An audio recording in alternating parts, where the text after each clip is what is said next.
Arjun please কেউ আছো এসো প্লিজ। আমার মনে হচ্ছে নিশ্চয়ই কিছু একটা হয়েছে জানো তো। অত কাতর হতে হবে না তোমাকে। যে বউ বাড়িতে ধরে নিয়ে এসছো সে অনেক কিছুই ঘটাতে পারে। আরো চিৎকার করে ডাকছে মানে অনেক কিছু হয়ে গেছে, সেটা ভাবারও কোনো কারণ নেই। যাও নিজের কাজে যাও। কি হলো, হাঁ করে তাকিয়ে আছো কি? ও যাবে, ও যাবে, ওর যখন সময় হবে ও তখন যাবে। এ বাড়ির ছেলেরা একটা মহিলার ডাকে হুড়ু হুড়ু করে দৌড়ে চলে যায় না। আর কোনো মহিলার চিৎকার চেঁচামেচিটা এ বাড়ির নিয়ম নয়, এটা বুঝিয়ে দিও। আর যাও নিজের কাজে যাও, যাও।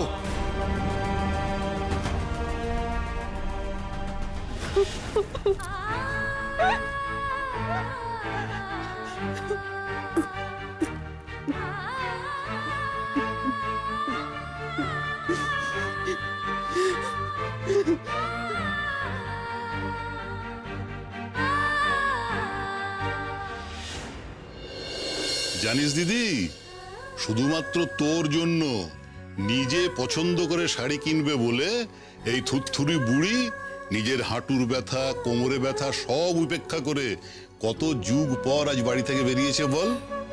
আনন্দে যেন মুখে একেবারে খই ফুটেছে। আচ্ছা, আমি থুরথুরে বুড়ি তাই তো? আর আপনি কি? আপনি সিনেমার হিরো তাই না? যত সব।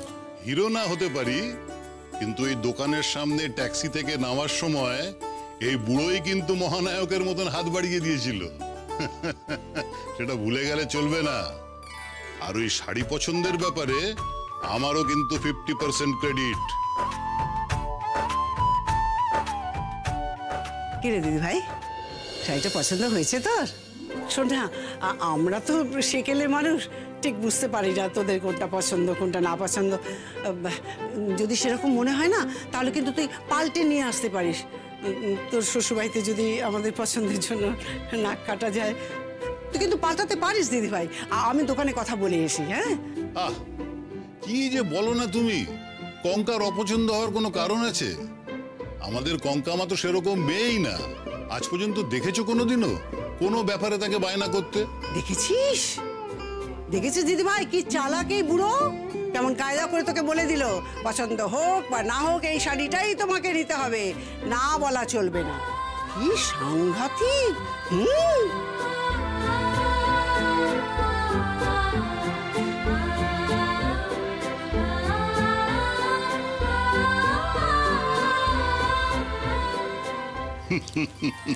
এই শাড়ি পরে কি আর দিদি ভাইকে আমি ছাড়া কারোর সঙ্গে মানায়? আহ, থামো তো গোপো বুড়ো কোথাকার। আরে বাবা, এই শাড়িটা পরে আমার দিদি ভাই বিয়ের পর প্রথমবার তার বরের হাত ধরে বেড়াতে বেরোবে, তাই তো? শোন না দিদি ভাই, একটা সুন্দর করে ছবি তুলে আমাকে পাঠিয়ে দিবি, কেমন? আমার সোনা মনে দিদি ভাই, আমার সোনা দিদি ভাই। শাড়িটা আমার খুব পছন্দ হয়েছে ঠান্ডা। বাবা,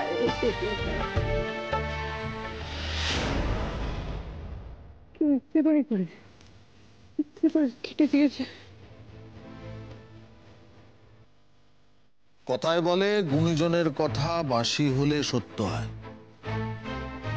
তোর বউ তো আমার কথা বাসিও হতে দিল না।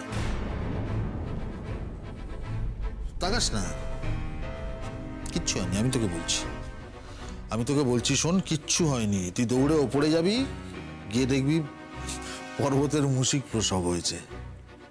তখন তোকে নিজেকে না একটা নিরেট গাধা ছাড়ার কিচ্ছু মনে হবে না।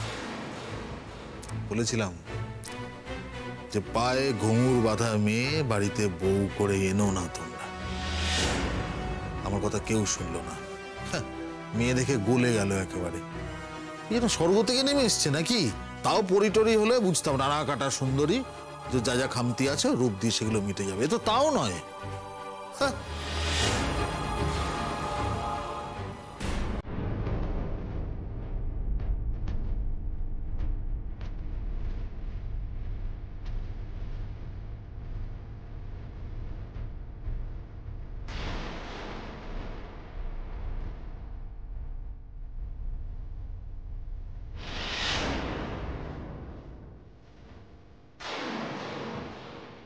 তবু তো আমি বউ ভাতের দিনই বলে দিয়েছিলাম অর্জুন, বেড়াল প্রথম রাতেই মারতে হয়।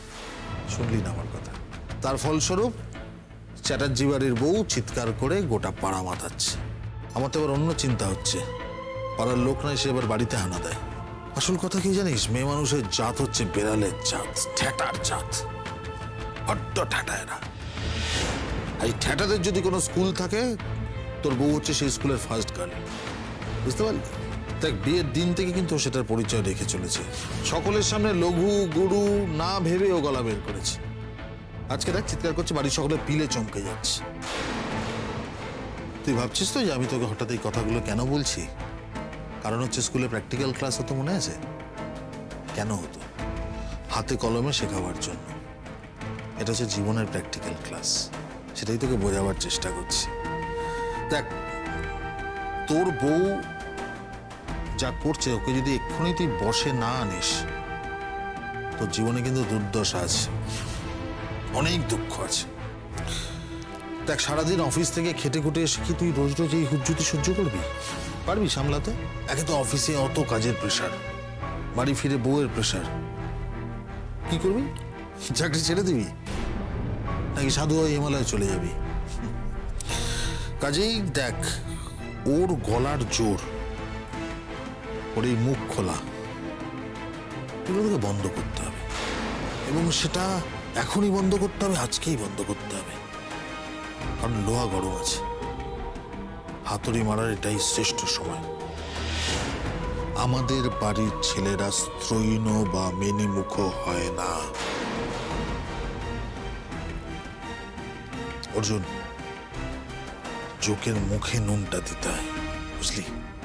নাহলে নিঃসারে কখন সে সমস্ত রক্ত শুষে নেবে টের পাওয়া যায় না। যা।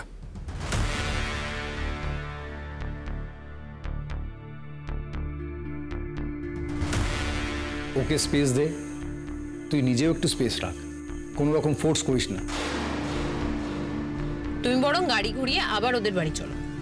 আমার সামনে দাঁড়িয়ে তোমার সোনাদাকে জিজ্ঞেস করো সে তোমাকে এই কথাটা কেন বলেছে, আর এক্স্যাক্টলি আমি বা সোনাদাকে কি এমন বলেছি। বলেছিলাম যে পায়ে ঘুঙুর বাঁধা মেয়ে বাড়িতে বউ করে এনো না তোমরা। তুই খুব ভালো করে জানিস যে তোর বউ নিজে একটু আস্ত সমস্যার কারখানা।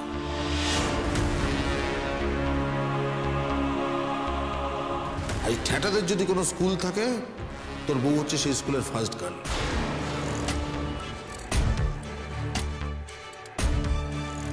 এটা কি করে হলো কাকিমা?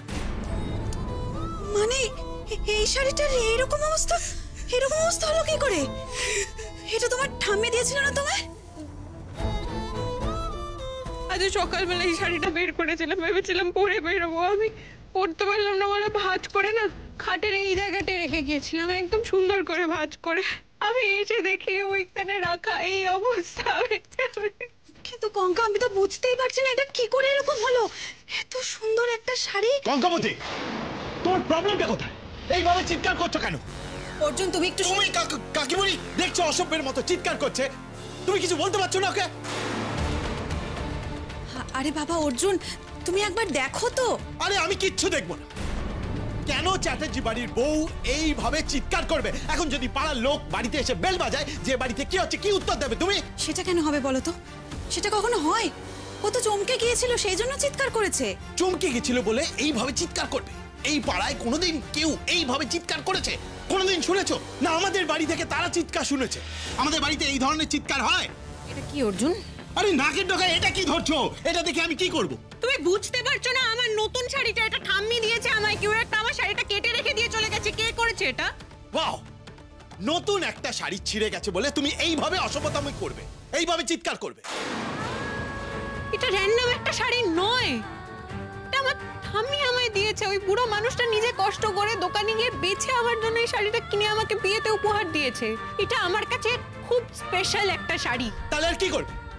এই শাড়িটা নিয়ে একটা শোক সভা বসিয়ে দাও এখানে। তার থেকে ভালো আমি একটা কথা বলছি, আমি টাকা দিচ্ছি, তুমি ঠাম্মার নাম করে গিয়ে এক্ষুনি দোকান থেকে শাড়ি কিনে আনো। টাকা দিয়ে দেবে? টাকা দিয়ে দিলে এই শাড়িটা জোড়া লেগে যাবে না অর্জুন? আর অন্য কোনো শাড়ি কিনে আনলে সেটার ইমোশন এটার সাথে ম্যাচ করবে না কোনোদিন, সেটা তুমি বোঝো না? এই এই ন্যাকা ন্যাকা ইমোশনাল কথাবার্তা এখন আমার সামনে বলো। আমি টাকা দিয়ে দিচ্ছি, তুমি গিয়ে শাড়ি কিনে আনো, বাস মিটে গেল। না মিটে গেল না, এভাবে মিটে যায় না। না মানে কি চাও, কি চাও? এটা নিয়ে এখন ম্যারাথন একটা ঝামেলা শুরু করবে, তাই তো? আমি ভালো কথা বলছি, আমি টাকা দিচ্ছি, এক্ষুনি গাড়ি নিয়ে যাও, গিয়ে শাড়ি কিনে আনো। আমার এই ঝামেলা ভালো লাগছে না। আসল কথা না বলে তুমি এদিক ওদিককার সমস্ত কথা বলছো। আসল কথাটা তুমি বুঝতে পারছো না অর্জুন। আমি যখন বাড়িতে ছিলাম না, আমার ঘরে কেউ ঢুকে আমার নতুন শাড়িটা কেন কুচি কুচি করে কেটে দিয়ে যাবে? আরে কি আজব কথা বলছো? কে এই ঘরে ঢুকে তোমার শাড়ি কুচি কুচি করতে যাবে? যা মুখে আসবে তাই বলে যাবে নাকি? শাড়িটা এরকমই ছিল, তুমি দেখোনি? দেখিনি মানে সকালে আমি বের করেছি। কি হয়েছে? মা তুমি তো এসে গেছো, তুমি সকালবেলা আমার এই শাড়িটা দেখলে না, আমার ঠাম্মি দিয়েছিল, আমি বললাম এটা আমি পরবো। তুমি তো দেখেছিলে, বলো, তুমি তো আমায় বললে অষ্টমঙ্গলায় পড়তে, আমি কি করে পরবো? এবার এই শাড়িটা কি অবস্থা দেখো। এই শাড়িটা এরকম হলো কি করে? রূপক, কি হচ্ছে বলতো? উপরে অদ্ভুত আওয়াজ পাচ্ছি, সব অর্জুনের গলা পেলাম বলে মনে হলো। বাবা, আওয়াজ তোমার স্টাডি অবধি পৌঁছে গেছে? আরে হ্যাঁ, কালকের ব্রিফিংটা নিয়ে আমি একটা ইম্পর্টেন্ট মিটিং করছিলাম, আর তখনই ওই আওয়াজটা আমার কানে এলো। অর্জুনে তো চেঁচাচ্ছে কেন বলতো? তোমার তো খুশি হওয়ার কথা দাদা, তোমার ছেলের গলা দিয়ে আওয়াজ বেরিয়েছে। এটাই তো চ্যাটার্জি বাড়ির পরম্পরা। তোমার ওরটা কানে গেছে, তুমি ওদের ব্যস্ত ছিলে, অন্য কোনো আওয়াজ তোমার স্টাডি অবধি পৌঁছয়নি। এর আগে তোমার ছেলের বউয়ের গলায় গোটা বাড়ি গম গম করছিল। রূপক, আমি একটা জিনিস কিছুতেই বুঝতে পারছি না। আমার খালি মনে হচ্ছে অর্জুনের বিয়েটা দিয়ে আমি অশান্তি আনলাম না তো বাড়িতে। দাদা চিন্তা করো না, এটাকে সাপে বর হয়েছে ধরে না। কেন বলছি আমি, কারণ এই বউয়ের চাপে না অর্জুন দেখবে ঠিক শেপে চলে এসছে। বলছি তোমার শোনো, আমি তো সেটাই বলার চেষ্টা করছিলাম। আমার নতুন শাড়িটা আমার ঠাম্মি দিয়েছিল, এই শাড়িটা আমায়। অর্জুন একটা কথা বুঝতে পারছে না, আমি ওকে এই জন্য ডাকলাম এটা দেখানোর জন্য। ও উল্টে এসে আমার উপর চিৎকার করছে, আমার উপর চিৎকার করছে। আমি কি করবো বলো? Shut up! Just shut up!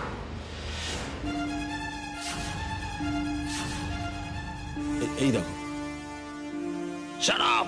Just shut up! যদি বলতে শুরু করে তুমি দেখবে একদম ওই বউ ঠিক হয়ে গেছে, একদম লাইনে চলে এসছে, আমাদের এই বাড়ির ছাঁচে পড়ে যাবে।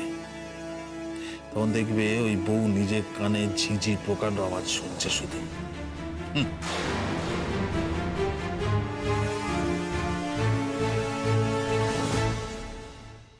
নাটক তো জমে ক্ষীর, কিন্তু আমাকে নিজেকে বাঁচাতেই হবে, আর তার জন্য উল্টো চাপ দিতে হবে ওই পাজি মেয়েটাকে। এনাফ কক্কা! এই একটা শাড়ি যেটা তোমার বাড়ি থেকে এসছে, তাও বা ছেঁড়া, সেটার জন্য তোমার লজ্জা পাওয়া উচিত। সেটা না পেয়ে তুমি অসভ্যের মতো চিৎকার করে যাচ্ছ। অর্জুন, একটা কথা মাথায় রেখো কঙ্কাবতী, এটা একটা ভদ্রলোকের পাড়া, এটা একটা ভদ্রলোকের বাড়ি, আমাদের একটা ক্লাস আছে। ক্লাস ম্যাচ না করলে তো এমনটাই হবে দাদা ভাই। যাদের ক্লাস নেই তাদেরকেই ক্লাস ব্যাপারটা খায় না, মাথায় দেয়, সেটা শেখাতে শেখাতে তো বছর শেষ হয়ে যাবে। আর এমন একটা পাড়ায় যে বাড়ির লোকজন চেঁচায় না, সেটাও তোকে শিখতে হবে। ওরা হয়তো বাড়িতে পাড়া জানিয়ে কথা বলতেই অভ্যস্ত। অবশ্য ও যেখানে থাকে সেখানে সব থেকে বড় এন্টারটেইনমেন্ট কি বলতো? ঝগড়া করা, আর অন্যের ঝগড়া আড়ি পেতে শোনা।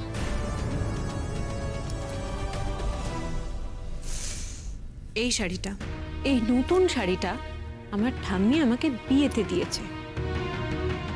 যখন শাড়িটা আমায় দেওয়া হয়েছিল তখন শাড়িটা আমি গায়ে ফেলে দেখেছিলাম আমাকে কেমন লাগছে। ইনফ্যাক্ট সকালবেলাও আমি এই শাড়িটা বের করেছিলাম। তখন এই শাড়িটার এই অবস্থা ছিল না। আমি আসার পর শাড়িটা যেই অবস্থায় পেয়েছি সেভাবে আমি শাড়িটা রেখে যাইনি।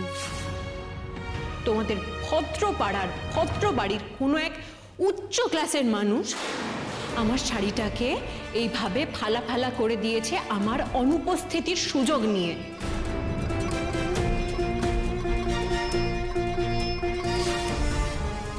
আর আমি কিছুতেই এটা না জেনে ছাড়বো না এটা কে করেছে। What exactly you are trying to say? তুমি বলতে চাইছো যে তোমার অবর্তমানে কেউ এসে শাড়িটা কুচি কুচি করে এইভাবে ছিঁড়ে দিয়ে গেছে, তাই তো? I am not trying to say anything Arjun, আমি বরং জোর গলায় বলছি এটাই হয়েছে। আমার সে কি? ফাইন, আমি এই মুহূর্তে ফয়সলা করবো এইসব ফালতু নোটক। বেশ, তুমি যদি এটা সলভ করার দায়িত্ব নাও আমারই তো ভালো, সলভ করো, দেখো কে করেছে এই কাজটা, কারণ আমিও এর শেষ দেখার অপেক্ষাতে আছি। কি করছিস তোরা এখন? মা এক্ষুনি ওষুধ খেয়ে শুতে গিয়েছেন, এখন এসব থাক না বাবা, থাক এখন। না মা, এইসব ফালতু কথা শুনে আমি এক দণ্ডও ঘুমোতে পারবো না, এটা আমাকে সর্ট আউট করতেই হবে। অসীমাদি, অসীমাদি, ভজন! অর্জুন, এখন আবার ওদের ডাকছিস কেন? ওরা সারাদিন বাড়িতে ছিল, ওদের তো জানা উচিত। ভজন তো বাড়িতেই নেই, ও তো কাল বাড়ি গেছে। ওকে, এই অসীমাদি এদিকে এসো। ইয়েস, এদিকে তো তীরটা ঘোরানোই যায়।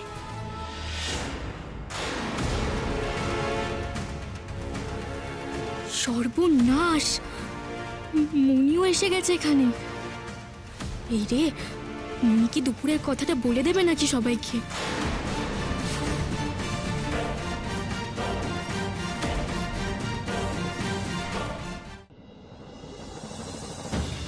কি হয়েছে দাদা বাবু? এই শাড়িটা এইভাবে কেটে কেটে কে রেখেছে এখানে? মানে না, মানে কি হলো, তোতলাচ্ছ কেন? একটা কথা ঠিক করে উত্তর দিতে পারো না? না মানে আমি তো কিছু জানিই না। জানো না মানে কি?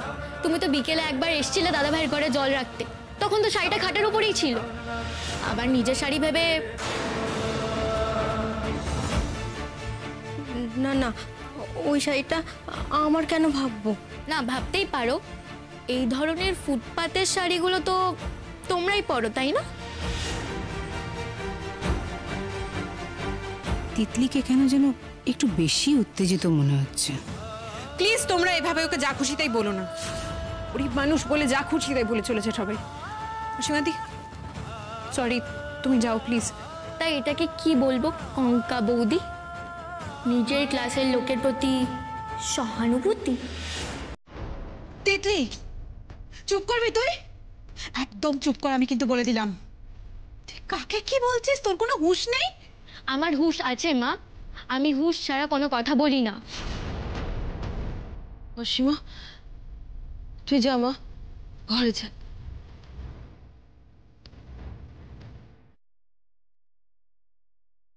আমি না একটা কথা বুঝলাম না তিতলি, তুমি কি করে জানলে এই শাড়িটা ভাঁজ করে খাটের ওপর রাখা ছিল?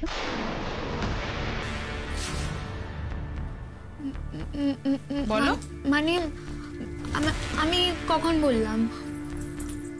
এই তো এক্ষুনি অসীমাদিকে জিজ্ঞেস করার সময় বললে শাড়িটা ভাঁজ করে খাটার উপর রাখা ছিল, তুমি তখন এসেছিলে।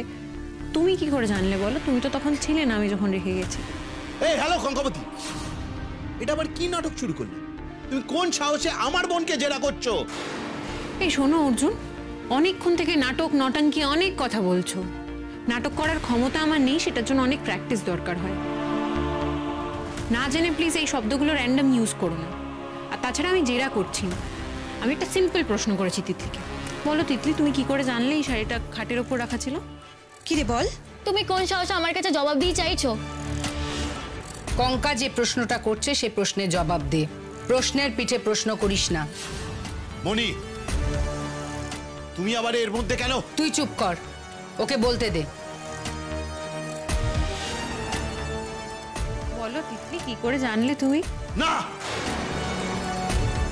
তিতলি এখন কিচ্ছু বলবে না। কেন বলবে না? তিতলি তুই বল। আরে আরে বাবা, আমি জানি না কেন বললাম, আমি তো খুব ক্যাজুয়ালি কথাটা বললাম না। এই যে তুমি তো সকালে জেম্মার সঙ্গে এই শাড়িটা নিয়ে অসভ্যের মতো তর্ক করছিলে, তখন তো শাড়িটা খাটের উপরে রাখলে। তিতলি, তুই কিচ্ছু বলবি না। তুই ওর কোনো প্রশ্নের উত্তর দিতে বাধ্য নস, সেটা মনি বললেও নয়।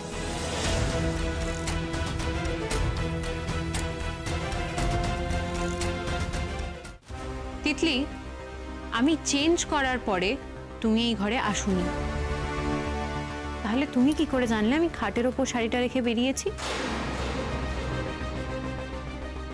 স্টপ ইট কঙ্কাবতী, ও আমাদের সবার আদরের, কিন্তু হ্যাঁ, you can not question her like that.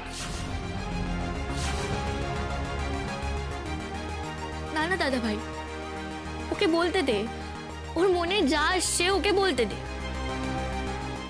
আমার মনে হয় অন্য একটা বিষয় আছে, সেটা হলো ওর ঠাম্মি ওর নাতির জন্য ফুটপাত থেকে যা হোক একটা শাড়ি কিনেছিল, সেটার ভেতরে যে ছেঁড়া ফাটা ছিল সেটাও দেখেনি। তিতলি, তো এখন মহারানী কঙ্কাবতী সেটা দেখে তোর কাছ থেকে নতুন একটা শাড়ি আদায় করবে বলে এই নাটকগুলো করছে।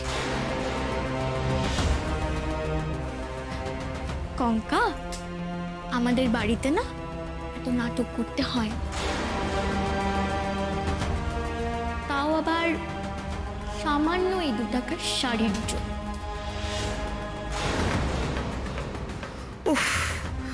তুই চুপ কর তিতলি। ওই শাড়িটা আস্ত ছিল, ওই শাড়িটা আমি নিজে হাতে গুছিয়েছি। ওই শাড়িটা তত্ত্বে এসেছিল, তত্ত্বে সমস্ত শাড়ি আমি নিজে হাতে পাট করে আলমারিতে তুলেছি।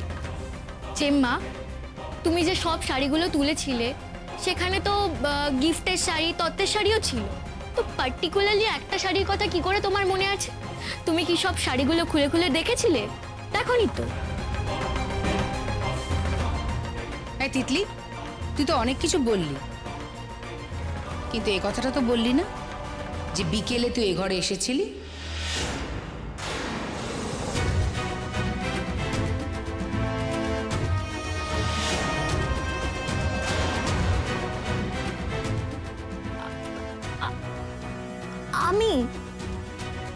আমি কখন এলাম?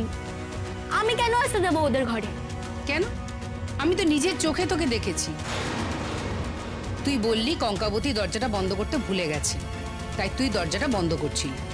এটা কি সত্যি নয়?